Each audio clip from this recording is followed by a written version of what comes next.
Assalamualaikum warahmatullahi wabarakatuh. Perkenalkan, nama saya Muhammad Hasan Raji. Pada kesempatan kali ini saya akan melakukan pembahasan soal mengenai fungsi multiple ubah. Video ini dibuat untuk memenuhi tugas subcelo 314 kalkulus lanjut semester genap tahun akademik 2024 sampai 2025. Langsung saja kita mulai ke soal yang pertama. Untuk soal yang pertama ini diketahui fungsi skalar dengan dua peubah di atasnya x dan y itu sama dengan fx y sama dengan x kuadrat dikurang 3y kuadrat. Dan diketahui juga sebuah titik P dalam hal ini yaitu adalah 1,2. Langsung saja kita ke subsoal pertama, yaitu subsoal A. Hitung vektor gradien dari nabla fxy dari fungsi f. Perlu diingat bahwa gradien nabla fxy adalah vektor turunan parsial terhadap x dan vektor turunan parsial terhadap y. Maka dari itu, dari fungsi yang diketahui di atas ini tinggal turunkan saja, turunkan menjadi dua versi, yaitu turunan terhadap x dan turunan terhadap y. Untuk turunan terhadap x, hasilnya adalah 2x. Kenapa demikian? Dikarenakan jika sebuah fungsi diturunkan terhadap suatu peubah, maka variabel lain yang dimana si fungsi itu tidak diturunkan terhadapnya dianggap sebagai konstan. Maka dari itu y menjadi hilang di sini. Kemudian untuk fungsi yang diturunkan terhadap y, hasilnya adalah negatif 6y. Di mana didapatnya 6y, negatif 6y ini yaitu dari negatif 3y kuadrat yang diturunkan menjadi negatif 6y. Sedangkan si x-nya hilang dikarenakan si x ini dianggap sebagai sebuah konstan. Setelah didapat fungsi turunan parsial terhadap x dan terhadap y dari fungsi yang diketahui di atas, maka didapatilah bahwa gradien nabla fxy itu sama dengan 2x, negatif 6y. Kemudian kita lanjut ke subsoal ke B. Bukan kedua, tapi B. Tentukan nilai gradien nabla f di titik P. Untuk mengetahui jawaban dari soal ini, ya sudah tinggal substitusikan saja titik P ke dalam nabla f yang tadi yang sudah dicari di subsoal A. Titik P ini yaitu 1,2 disubstitusikan ke ini, ke 2x, negatif 6y. Maka sama dengan 2 dikali 1, negatif 6 dikali 2. Maka hasilnya adalah 2, negatif 12. Kemudian subsoal berikutnya. Hitung turunan berarah DUF P dengan vektor U adalah vektor yang searah dengan vektor A, di mana si vektor A itu sama dengan 3,4. Pertama-tama kita mulai untuk menormalisasi vektor A ini, yaitu dengan cara dimasukkan rumus, yaitu adalah A per norma dari A, atau sama dengan 3,4 per akar 3 pangkat 2 plus 4 pangkat 2 atau 4 kuadrat, ya sama saja. Maka didapatkan U adalah 3/5,4/5. Di mana didapatkannya per 5 ini yaitu dari 3 kuadrat itu sama dengan 9 dan 4 kuadrat itu sama dengan 16. 9 tambah 16 sama dengan 25. 25 lalu diakarkan menjadi 5, maka didapatkanlah hasil sebagai berikut. Nah, kemudian untuk mencari apa yang ditanyakan di soal, kita harus mensubstitusikan apa yang sudah kita dapat yaitu vektor U ke dalam rumus nabla F P dikali U. Nah, nabla FP ini kita dapatkan dari subsoal B yang sudah kita dapatkan sebelumnya jawabannya. Maka dari itu, jika kita substitusikan, maka menjadi 2/1,12 negatif 12/1 dikali 3/5,4/5. Nah, kemudian si 2/1 ini dikalikan 3/5. Dan negatif 12 ini, negatif 12/1 dikalikan dengan 4/5. Maka hasil dari perkalian tersebut didapatkan yaitu 6/5 negatif 48/5. Kemudian jika kita operasikan bilangan ini, maka hasilnya adalah negatif 42/5. Maka ini adalah jawaban untuk subsoal C. 1C lebih tepatnya. Kemudian untuk subsoal selanjutnya, pada arah mana turunan berarah dari F di titik P bernilai maksimum? Berapa nilai maksimumnya? Perlu diingat turunan berarah maksimum itu sama dengan panjang gradien. Dan arah maksimum itu sama dengan searah gradien nabla F P. Nah, tinggal kita cari saja panjang dari nabla F P atau norma dari nabla F P. Seperti yang kita ketahui dari soal B, nabla FP itu sama dengan 2, negatif 12. Sekarang kita cari normanya atau mungkin panjangnya, maka itu sama dengan menjadi akar dari 2 kuadrat ditambah negatif 12 kuadrat. Maka hasilnya adalah akar dari 4 ditambah 144. Maka itu menjadi akar dari 148. 148 merupakan hasil dari 4 dikali 37. Dikarenakan di sini ditemukan angka 4, maka angka 4 ini tinggal kita keluarkan, akarkan saja, terus tinggal keluarkan gitu menjadi 2.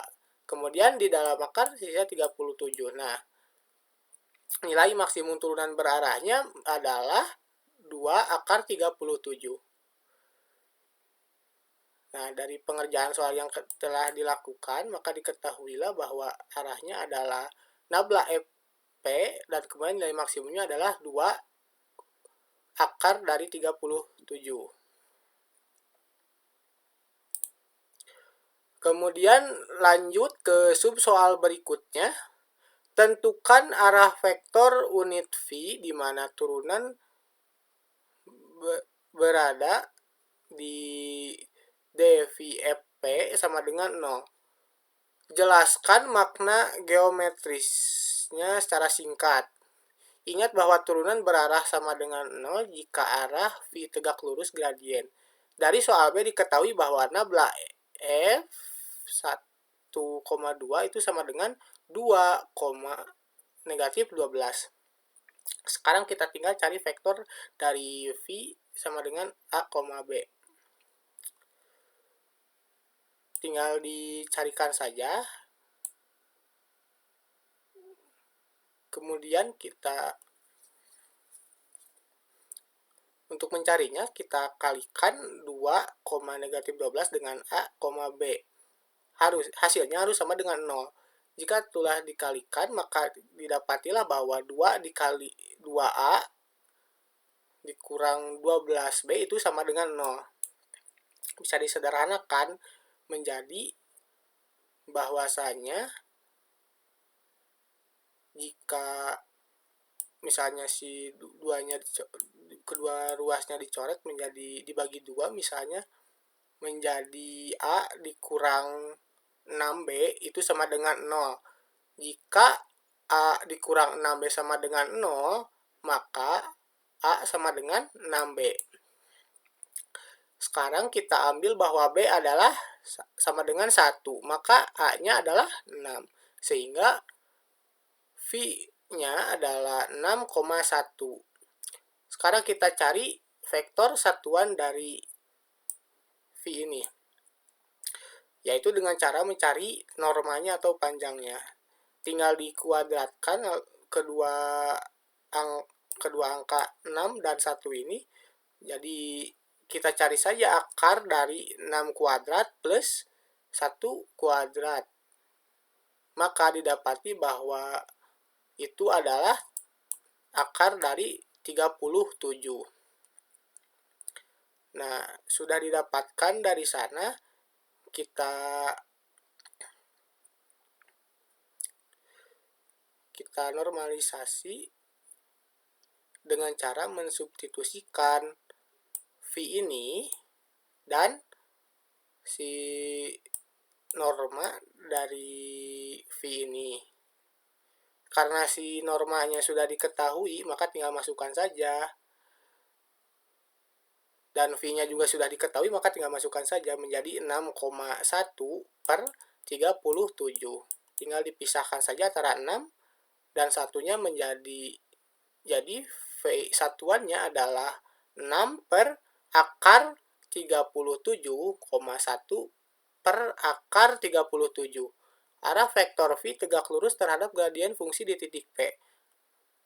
Arah ini adalah arah kontur di mana nilai fungsi tetap, maka dari itu tidak terjadi kenaikan atau keturunan dari nilai fungsi. Sekian dari soal nomor 1, kemudian kita lanjut ke soal nomor kedua. Salah.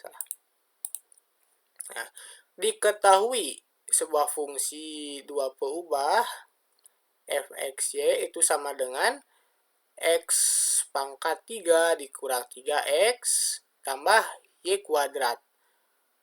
Hitung turunan parsial pertama, yaitu fx dan fy.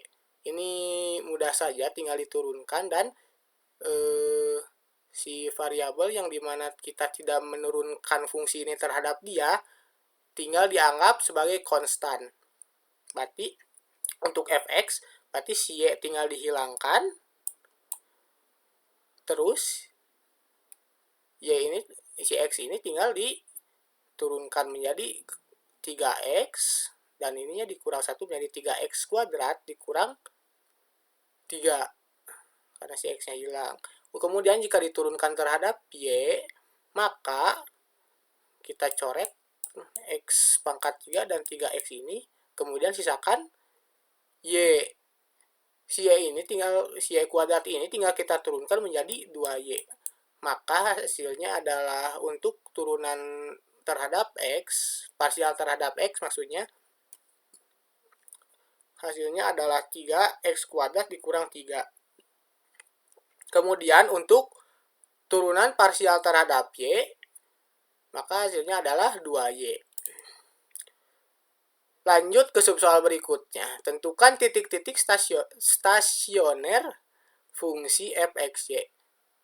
Nah, untuk menentukan titik-titik stasioner fungsi f(x, y), perlu diingat bahwa syaratnya adalah turunan parsial terhadap x harus sama dengan 0 dan turunan parsial terhadap y harus sama dengan 0 juga. Sekarang kita cari saja. Untuk turunan terhadap x, turunan parsial terhadap x yang sama dengan 0 adalah seperti berikut. 3x kuadrat dikurang 3 sama dengan 0. Maka yang memungkinkan fungsi turunan parsial terhadap x ini itu hasilnya sama dengan 0 adalah jika x-nya itu antara 1 atau negatif 1. Nah, begini. Kemudian, untuk turunan parsial terhadap y, dari subsoal sebelumnya kita ketahui bahwa turunan parsial maksudnya dari fungsi tersebut terhadap y adalah 2y. Untuk mendapatkan nilai 0 dari 2y ini, maka sudah bisa dipastikan bahwa y harus bernilai 0, karena satu-satunya cara untuk mendapatkan 0 ya dengan dikali 0 jika bilangan sebelumnya bukan 0. Jadi y sama dengan 0 untuk mendapatkan fy sama dengan 0. Nah, dari perhitungan ini diketahuilah bahwa ada dua titik stasioner.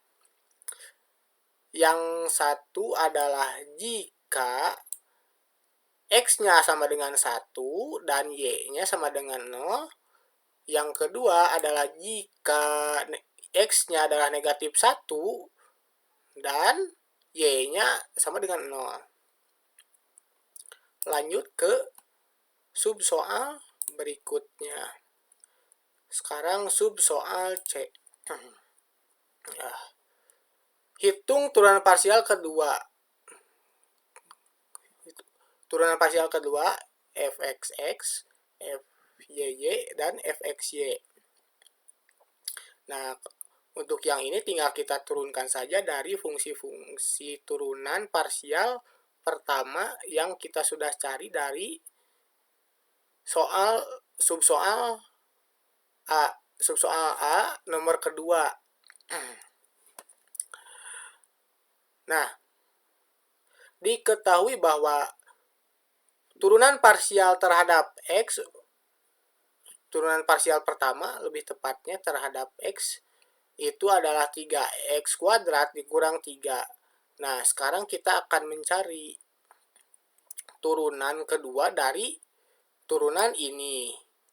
Jika turunan ini diturunkan terhadap y, terhadap x dulu lah. Jika turunan ini diturunkan terhadap x, maka mudah saja si 3-nya kita hilangkan, kemudian si 3x ini, si 3x kuadrat ini kita turunkan, si 2-nya turunkan ke bawah, kemudian si kuadrat ini dikurangi 1, si pangkat ini dikurangi 1, menjadi hasilnya adalah 6x. Kemudian si fx ini akan diturunkan juga, tapi terhadap y. Jadi si fx ini sudah menjadi fx gitu, sudah diturunkan terhadap x, turunan parsial. Kemudian turunan keduanya akan diturunkan terhadap y. Nah, dikarenakan di sini tidak terdapat y, maka semuanya dianggap konstan. Dan yang namanya konstan ketika diturunkan maka itu sama dengan 0. Maka hasilnya adalah ini. Kemudian kita lanjut ke mencari turunan fungsi dari turunan parsial dari f, y, y. Diketahui dari subsoal A nomor kedua bahwa turunan parsial pertama terhadap y adalah 2y. Nah, 2Y ini kita turunkan lagi terhadap Y. Ya, tinggal dihilangkan saja Y-nya. Menjadi 2. Ini adalah jawabannya. Lanjut ke subsoal D. Ujilah titik stasioner apakah merupakan minimum lokal, maksimum lokal, atau titik plana. Nah, untuk melakukan pengujian ini, kita gunakan diskriminan fxx dikali fyy. Ya, mengerti mungkin maksudnya, ya maksudnya turunan parsial terhadap x kemudian diturunkan lagi terhadap x, turunan parsial terhadap y kemudian diturunkan lagi terhadap y. Nah, lalu dikurang turunan parsial terhadap x lalu diturunkan terhadap y. Nah, untuk ini yang dikuadratkan. Nah, untuk titik 1,0 diketahuilah bahwa hasilnya adalah fxx sama dengan 6, fyy sama dengan 2, fxy sama dengan 0. Dari mana itu didapat? Tinggal dimasukkan saja 1, maksudnya x sama dengan 1 dan y sama dengan 0 ke sini. Nah, ke ini semua. Maka akan didapati bahwa hasilnya adalah seperti demikian. Nah, diketahui dari bahwa fxx-nya sama dengan 6, fyy-nya sama dengan 2, dan fxy-nya sama dengan 0, maka kita langsung substitusikan saja ke rumus diskriminannya. Menjadi 6 dikali 2 dikurang 0 sama dengan 12, di mana 12 ini lebih besar daripada 0, dan fxx, yaitu 6, juga lebih besar daripada 0. Jika diskriminannya lebih besar dari 0, dan fxx-nya lebih besar juga daripada 0, maka titik stasioner ini merupakan minimum lokal. Ini merupakan syarat dari titik minimum lokal. Nah, sekarang kita pakai titik stasioner yang lain, yaitu untuk titik negatif 1, maksudnya negatif 1,0, salah ya. Nah, jika kita masukkan x-nya sama dengan negatif 1 dan y-nya sama dengan 0, maka hasil dari dimasukkannya negatif 1 dan 0 ini, disubstitusikannya, adalah fxx sama dengan negatif 6, fyy sama dengan 2, dan fxy sama dengan 0. Sekarang langsung kita substitusikan saja ke rumus diskriminannya, ya menjadi negatif 6 dikali 2 dikurang 0. Maka hasilnya adalah negatif 12. Dan negatif 12 ini lebih kecil daripada 0 tentunya. Jika diskriminannya lebih kecil daripada 0, maka titik stasioner tersebut merupakan titik plana. Karena syaratnya memang demikian. Jadi sudah diketahui untuk jawaban subsoal D. Soal nomor 2. Nah, mungkin ini adalah subsoal terakhir dari soal terakhir juga, yaitu subsoal E dari soal kedua.